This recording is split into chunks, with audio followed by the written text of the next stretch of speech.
یہاں سے اب آخری گروپ شروع ہو رہا ہے. آخری منزل تو سورہ قاف سے شروع ہوئی تھی. چھٹا گروپ مکی اور مدنی صورتوں کا یہاں ختم ہو گیا. 7 صورتیں حسین ترین صورتیں قرآن کی.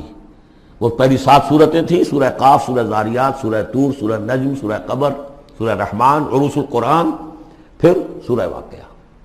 پھر یہ 10 صورتیں آ گئیں: سورہ حدید، سورہ مجادلہ، سورہ حشر، سورہ ممتحنہ، سورہ صف، سورہ جمعہ، سورہ منافقون، سورہ تغابن، سورہ طلاق، سورہ تحریم. اب پھر یہ مکی قرآن مجید، یہ آخری گروپ ہے. اس میں بھی پہلی 6 صورتیں جو ہیں وہ 3 کے سب گروپس کی شکل میں ہیں. سورہ ملک بڑی، جیسے سورہ قاف وہاں تھی اسی مقام پر یہاں سورہ ملک ہے. بہت جامع اس کی تاثیر، اور یہ بہت حضور کو عزیز تھی. آپ کی یہ معمولات میں سے تھا، رات کو سوتے ہوئے آپ سورہ ملک پڑھا کرتے تھے، اور اس کی آپ نے تلقین کی ہے. بسم اللہ الرحمن الرحیم. تبارک الذی بیدہ الملک وہو علی کل شیء قدیر. بڑی بابرکت ہے وہ ہستی جس کے ہاتھ میں ہے بادشاہی، راج اس کا ہے. یہ ہے دین کا سیاسی پہلو. پوری کائنات پر اس کا راج چل رہا ہے. دنیا میں بغاوت ہے. کیوں ہے؟ وہ اپنے ایمان کے دعوے داروں کا امتحان لینا چاہتا ہے بس. ورنہ سورج، چاند، گیلیکسیز، پوری کائنات اور خود ہمارے جسم کا ایک ایک ذرہ اس کے قانون کا پابند ہے، تابع ہے. ہمارا جسم ہمارے اختیار میں کہاں ہے؟ میں تنگ آ جاتا ہوں، 2 دن ہوتے ہیں یہاں سے تو طبیعت خراب ہو جاتی ہے، جب تک کہ پھر وقت لگتا ہے قینچی لے کر بیٹھتا ہوں. اگر میں چاہوں کہ یہاں بال نہ آئے، میرا جسم ہے، میرا تو اختیار نہیں، وہ تو آئیں گے. تو ہمارا جسم بھی جہاں تک اس کی فزیولوجی کا تعلق ہے، اس کی اناٹومی کا تعلق ہے، یہ سارا اللہ کے قانون کے تابع، میرے تابع تو نہیں. میں چاہوں میرا دل ذرا رک جائے، جب چاہوں میں اس کو سٹارٹ کر دوں تو یہ تو نہیں ہوگا. جب بند ہوگا بند ہو جائے گا، میرے اختیار میں نہیں ہے. لیکن یہ کہ جو ہماری اختیاری زندگی ہے اس میں ہم نے طے کر لیا ہے کہ اللہ کی نہیں مانیں گے، اپنی مانیں گے، اپنی مانیں گے، اپنی بیویوں کی مانیں گے، اور جو بھی نظام ہے اس کے ساتھ وفاداری کریں گے، چاکری کریں گے، ان کی ملازمت کریں گے، ان کے رتھوں کے اندر ہم بیل بن کر جتیں گے تاکہ ہمیں عیش ملے، دنیا کے اندر ہمارے لیے مقامات ہوں، ہماری عیش بس اللہ اللہ خیر صلی اللہ. تو یہ ہے اصل میں امتحان. ورنہ بادشاہی یہاں اب بھی اسی کی ہے. یہ صرف ہلدی کی گانٹھ ہے جسے لے کر ہم پنساری بن کر بیٹھ گئے. میری مرضی، میرا خیال، میرا نظریہ یہ ہے. اور ہمارے نزدیک جو ہے طریقتکم المثلی، ہمارے جو کلچر ہے، مثالی نظام جو ہم نے بنایا ہے، ہمیں اس کی حفاظت کرنی ہے. تبارک الذی بیدہ الملک وہو علی کل شیء قدیر. وہ ہر چیز پر قادر ہے.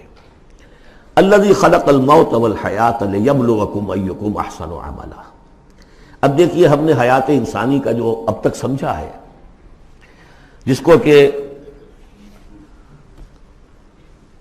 عمر نے، جو کہ بہت بڑا شاعر ہے، اس نے اپنی بیوی سے خطاب کر کے کہا ہے حیات ثم موت ثم بعث حدیث و خرافات یا ام عمری. یہ کیا ہے؟ زندگی پھر موت پھر زندگی، یہ کیا؟ یہ سب حدیث و خرافات معاذ اللہ. ہم نے بھی دیکھا پہلے کنتم امواتا فاحیاکم ثم یمیتکم ثم یحییکم ثم الیہ ترجعون. یہ وقفے کیوں ڈالے گئے؟ یہ موت کا وقفہ کیوں ڈال کر زندگی کا ایک حصہ نکال دیا علیحدہ؟ 30 40 50 60 سال یہ دنیا کی زندگی، پھر موت کا وقفہ. موت ایک زندگی کا وقفہ ہے، یعنی آگے بڑھیں گے دم لے کر. کیوں؟ اس کی حکمت بتائی جو ہم پڑھائیں سورہ واقعہ میں. قدرنا بینکم الموت، تمہاری ہی زندگی کا تسلسل ہے جس میں ہم نے ایک وقفہ موت کا ڈال دیا ہے. حیات لیبلوکم ایکم احسن عملا. یہ جو چنک علیحدہ کیا ہے یہ اس لیے کہ تمہاری آزمائش ہو، امتحان ہو، تمہیں جانچا جائے. وہ 3 گھنٹے کا امتحان ہوتا تھا جو دیتے تھے تم کبھی اسکولوں میں، اب یہ 30 برس کا سمجھ. اور واقعی 30 برس ہی ہوتے ہیں آدمی کے پاس. پہلی زندگی کے 20-25 برس ویسے گزر گئے، شعوری ابھی نہیں ہے. اور پھر ایک خاص عمر کے بعد جو ہے اعضاء ڈھیلے پڑ گئے، اور پھر یہ کہ لا یعلم من بعد علم شیئا. 30 نہیں ہوں گے 40 مل جائیں گے آدمی کو. کام تو یہی ہوتا اس کی زندگی کا. لیکن اس لیے ہے لیبلوکم ایکم احسن عملا، تاکہ تمہیں جانچے پرکھے دیکھے تم میں سے کون ہے اچھے عمل کرنے والا. اب دیکھیے علامہ اقبال کی جو نظم ہے زندگی کے موضوع پر، واقعہ یہ ہے کہ بہت چوٹی کی چیز ہے، بہت عمدہ چیز ہے. تو اسے پیمانہ امروز فردہ سے نہ ناپ، جاویداں پہم دواں ہر دم جواں ہے زندگی۔ قلزم ہستی سے تو ابھرا ہے مانند حباب، جیسے سمندر میں ایک بلبلا سا ہوتا ہے، کتنی زندگی ہوتی ہے بلبلے کی۔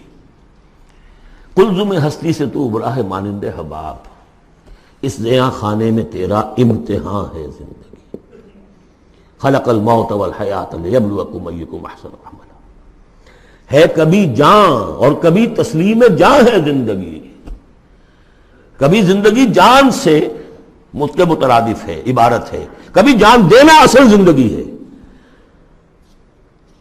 وَلَا تَقُولُوا لِمَنْ يُقْتَلُ فِي سَبِيلِ اللَّهِ أَمْوَاتٌ بَلْ أَحْيَاءٌ وَلَكِنْ لَا تَشْعُرُونَ، ہے کبھی جان اور کبھی تسلیم جاں ہے زندگی۔ اصل زندگی جو ہے وہ جان دے دینے سے حاصل ہوتی۔ الذی خلق سبع سماوات طباقا، وہ اللہ جس نے بنائے 7 آسمان ایک دوسرے کے اوپر۔ آیات متشابہات میں سے ہے۔ ما تری فی خلق الرحمن من تفاوت، تم نہیں دیکھ پاؤ گے اللہ کی تخلیق میں کہیں کوئی فرق۔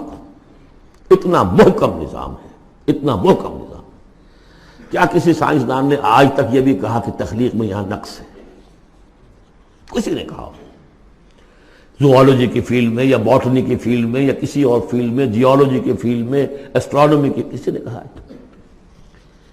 ما تری فی خلق الرحمن من تفاوت فارجع البصر هل تری من فطور، پھر ذرا دوبارہ لوٹا لو اپنی نگاہ، دیکھ لو، ہر میدان میں دیکھ لو، کہیں تمہیں کوئی رکھنا نظر آتا ہے؟ اگر یہ تخلیق کامل ہے تو کامل حقیقت میں کون ہے؟ اس کا خالق، اس کا باری، اس کا مصور، بس یہ نظر نہیں آتا۔ سائنسدان سب کچھ دیکھ رہے ہیں، ڈھونڈنے والا ستاروں کی گزرگاہوں کا اپنے افکار کی دنیا میں سفر کر نہ سکا۔ بڑے بڑے صاحب بصیرت اور بڑے بڑے عقل مند اپنی ناک تلے کے پتھر سے ٹھوکر کھاتے ہیں، دیکھ رہے ہیں ٹیلیسکوپ سے ٹھوکر کھا رہے ہیں وہاں جو سامنے پتھر پڑا ہوا ہے اس سے۔ یہ ہو رہا ہے آج ہمارے ساتھ۔ سپر جیل کا بسرا کر رہے ہیں، پھر لوٹاؤ ذرا اپنی نگاہ کو 2 مرتبہ اور، ینقلب الیک البصر خاسئا وہو حسیر، تمہاری نگاہ تھک ہار کر لوٹ آئے گی، تمہیں ہماری تخلیق میں کہیں کوئی رکھنا، کوئی دراڑ نظر نہیں آئے گی۔ وَلَقَدْ زَيَّنَّا السَّمَاءَ الدُّنْيَا بِمَصَابِيحَ وَجَعَلْنَاهَا رُجُومًا لِلشَّيَاطِينَ وَأَعْتَدْنَا لَهُمْ عَذَابَ السَّعِيرِ، اور ہم نے سب سے قریبی آسمان کو سجا دیا ہے چراغوں سے، یعنی زمین سے جو قریب ترین آسمان ہے، پہلا آسمان، اور ان چراغوں کو ہم نے بنا دیا ہے رجوما للشیاطین، شیاطین جن جو ہیں وہ جو کوشش کرتے ہیں اس سے باہر نکل کر، اور وہ چاہتے ہیں کہ کچھ خبریں جو ہیں وہ فرشتوں سے چرا کر لے آئیں، تو ان کو کھدیڑنے کے لیے، ان کو اوپر سنگ باری کے لیے ہم نے یہ میزائلز رکھے ہوئے ہیں۔ وَأَعْتَدْنَا لَهُمْ عَذَابَ السَّعِيرِ، اور ان کے لیے ہم نے تیار کر رکھا ہے جلا دینے والا عذاب۔ وَلِلَّذِينَ كَفَرُوا بِرَبِّهِمْ، اور جو لوگ اللہ کا، اپنے رب کا کفر کریں، چاہے وہ انسان ہو چاہے جنات ہوں، ان کے لیے ہے عذاب جہنم، جہنم کا عذاب، وَبِئْسَ الْمَصِيرُ، اور وہ بہت ہی برا ٹھکانہ ہے۔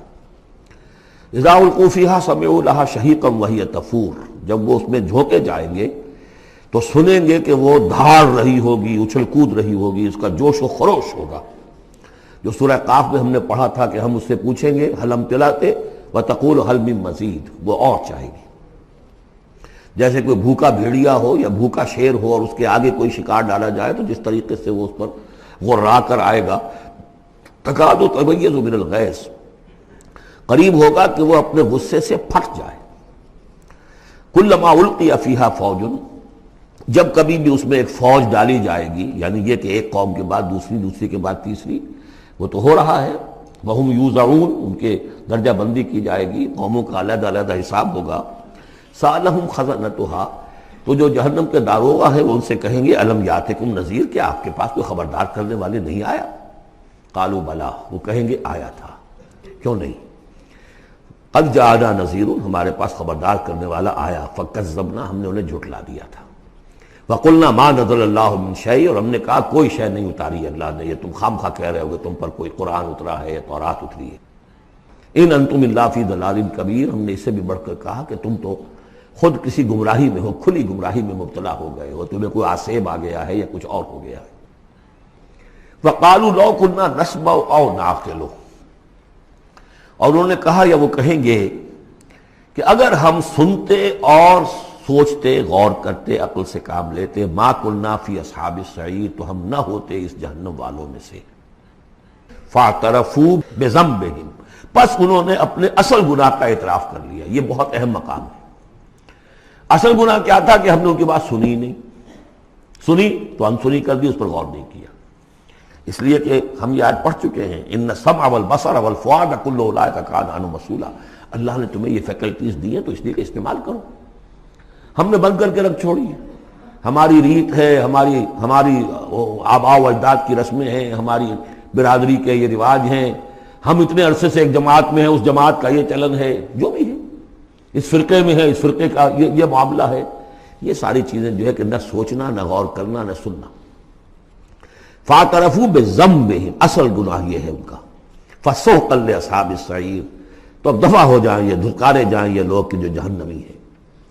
اس کے برعکس ان الذین یخشون ربہم بالغیب، وہ لوگ کہ جو اپنے رب سے ڈرتے رہے غیب میں، لہم مغفرۃ واجر کبیر، ان کے لیے مغفرت بھی ہے اور بہت بڑا اجر بھی ہے۔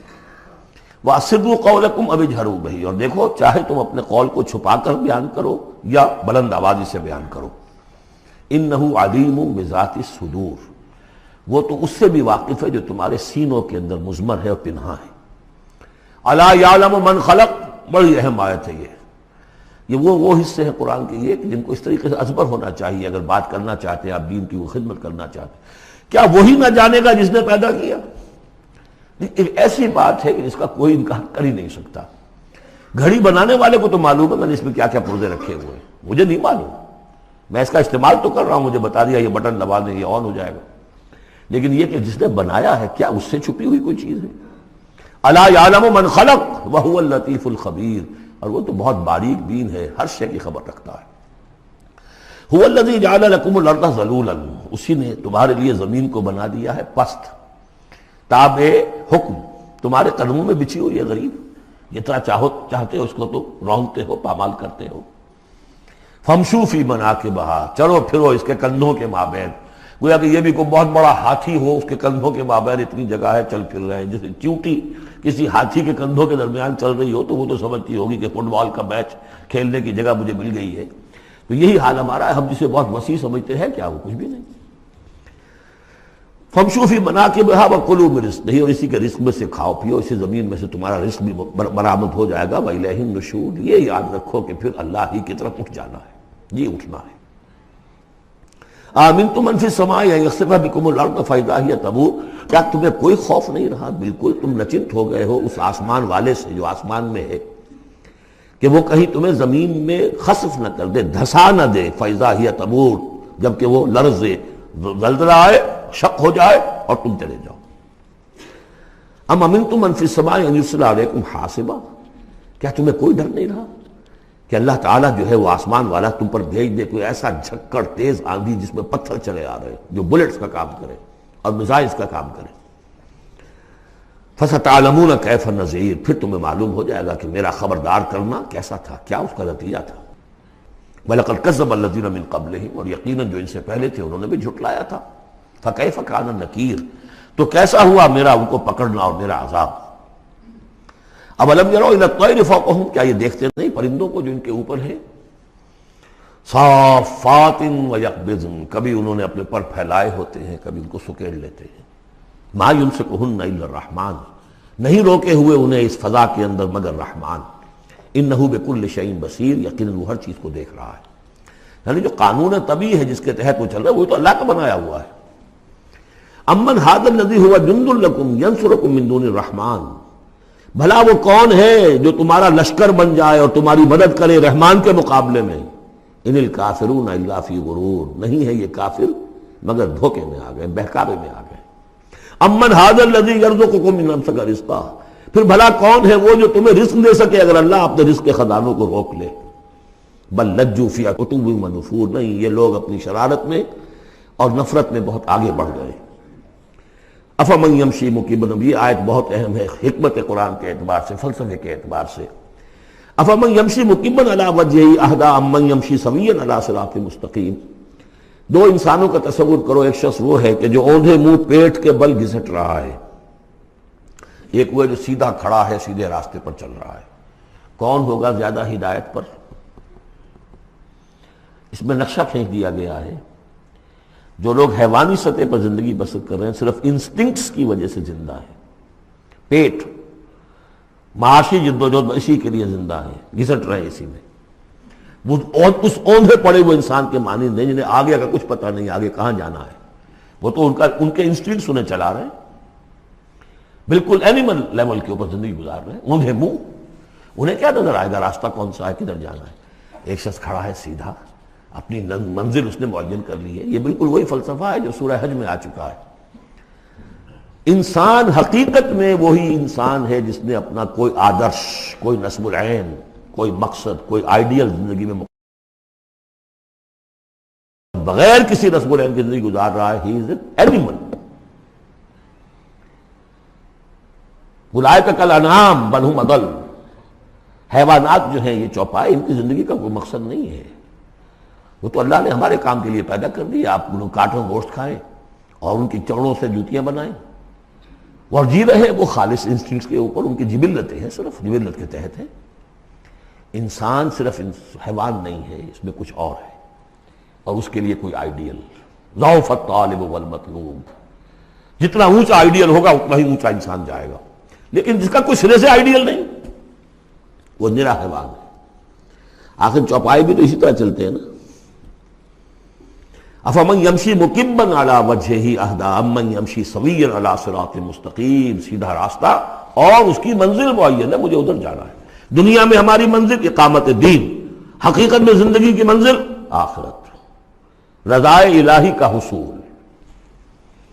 قل هو الذی انشأکم وجعل لکم السمع والابصار والافئدہ، کہہ دیجئے وہی ہے جس نے تمہیں انشاء، اٹھانا، تمہیں بنایا، بڑھایا، وجعل لکم السمع والابصار والافئدہ، تمہیں کان دیے، آنکھیں دی اور دل دیے یا عقل دی۔ عام طور پر قرآن میں سمع پہلے کیوں آتا ہے اور بصار بعد میں کیوں آتا ہے؟ انسانی علم کا جب آپ جائزہ لیں گے تو اس میں پہلا حصہ ہوتا ہے جو پہلی نسلوں نے علم حاصل کیا ہوا ہے، اس کو آپ اخذ کرتے ہیں اپنی سماعت سے۔ آپ سنتے ہیں، کلاس میں لیکچر ہو رہا ہے، پروفیسر لیکچر دے رہا ہے، جو کچھ ہوا ہے پہلے وہ آپ نے پچھلی نسلوں کا جو بھی ذخیرہ معلومات ہے وہ جمع کیا، اب آپ نے آبزرو کیا، کچھ اور معلومات حاصل کی، کچھ نئی حقیقتیں آپ پر منکشف ہوئیں، اور پھر آپ نے اس کو جوڑا، ایک قدم آگے گئے۔ ان السمع والبصر والفؤاد کل اولئک کان عنہ مسئولا قلیلا ما تشکرون، بہت کم ہی شکر ہے جو تم کرتے ہو۔ قل هو الذی ذرأکم فی الارض والیہ تحشرون، کہہ دیجئے اسی نے تمہیں پھیلا دیا ہے زمین میں اور اسی کی طرف تم اکٹھے کر دیے جاؤ گے، جمع کر دیے جاؤ گے۔ وَيَقُولُونَ مَتَىٰ هَٰذَا الْوَعْدُ إِن كُنتُمْ صَادِقِينَ، وہ کہتے کب ہوگا یہ وعدہ، کب پورا ہوگا، اگر تم سچے ہو تو بتاؤ۔ قُلْ إِنَّمَا الْعِلْمُ عِندَ اللَّهِ، کہہ دیجئے کہ اس کا علم اللہ کے پاس ہے۔ آخرت کب آئے گی؟ وَاللَّهُ عِندَهُ عِلْمُ السَّاعَةِ، اللہ ہی کے پاس اس کا علم ہے۔ وَإِنَّمَا أَنَا نَذِيرٌ مُّبِينٌ، اور میں تو بس صرف ایک واضح اور صاف صاف ڈرا دینے والا ہوں، اس کے سوا میری ذمہ داری کوئی نہیں۔ فَلَمَّا رَأَوْهُ زُلْفَةً، پھر جب وہ دیکھیں گے اس کو، قریب آ گئی، سیئت وجوہ الذین کفروا، تو ان کے چہروں کے حلیے بگڑ جائیں گے، برے ہو جائیں گے ان کے چہرے، ان کافروں کے۔ وقیل ھذا الذی کنتم بہ تدعون، اور کہا جائے گا یہ ہے وہ جس کو تم مطالبہ کرتے تھے کہ لاؤ اور لے آؤ جلدی سے۔ قل ارأیتم ان اہلکنی اللہ ومن معی او رحمنا فمن یجیر الکافرین من عذاب الیم، اے نبی ان سے کہیے دیکھو اگر مجھے میرا اللہ ہلاک کر دے، یا اور جو میرے ساتھ ہیں ان سب کو بھی ہلاک کر دے، یا اللہ تعالی ہم پر رحم فرمائے، سوال یہ ہے کہ تمہیں کون بچائے گا، کافروں کو کون بچائے گا عذاب علیم سے؟ ہمارا جو بھی ہو ہم ناکام رہ جائیں، تمہارے نزدیک ناکام ہو گئے، ہمارے نزدیک تو کوئی ناکامی ہے ہی نہیں۔ حل تربصون بنا الا احدی الحسنیین، دو اعلیٰ صورتیں ہیں، ان میں سے تیسری کوئی صورت ہے ہی نہیں۔ یا ہمارا رب ہمیں سب کو جام شہادت نوش کروا دے، کامیابی سب سے بڑی کامیابی تو یہی ہے، اور کامیاب ہو کر اگر واپس آ گئے تو تم بھی کہو گے کہ کامیاب ہے۔ لیکن تم سوچو کہ کافروں کو کون بچائے گا دردناک عذاب سے؟ قل هو الرحمن آمنا بہ، کہہ دیجئے وہ رحمان ہے، اس پر ہم تو ایمان لا چکے ہیں، وعلیہ توکلنا، اور اسی پر ہمارا توکل۔ نوٹ کر لیجیے یہ صورتیں جو ہے بالکل ابتدائی زمانے کی صورتیں ہیں۔ ابھی سمجھیے کہ یہ ابتدائی رد و قضا ہے، جس کی آخری شکلیں وہ ہیں جو سورہ انعام اور سورہ اعراف اور سورہ یونس اور سورہ ہود میں ہم دیکھا ہے. فَسَتَعْلَمُونَ مَنْ هُوَ فِي ضَلَالٍ مُبِينٍ، تو عنقریب تمہیں معلوم ہو جائے گا کہ کھلی گمراہی میں کون تھا، ہم تھے یا تم تھے. قُلْ أَرَأَيْتُمْ إِنْ أَصْبَحَ مَاؤُكُمْ غَوْرًا، ذرا ایک بات پر اور غور کرو، اگر تمہارا یہ پانی جو زمین کا ہے وہ نیچے اتر جائے، کبھی کبھی ایک دم بہت جو ہے ایک الارم ہو جاتا ہے کہ پانی کی سطح نیچے جا رہی ہے، بارشیں کم ہوئی ہیں، پانی کی سطح نیچے جا رہی ہے، کہاں سے لائیں گے پانی؟ وہ تو پھر بھی ابھی ایک حد تک ہی نیچے جاتی ہے، یہ پانی اور نیچے چلا جائے. فَمَنْ يَأْتِيكُم مِّن مَّاءٍ مَّعِينٍ، کون ہے وہ جو لائے گا تمہارے پاس وہ پانی صاف نتھرا ہوا پانی؟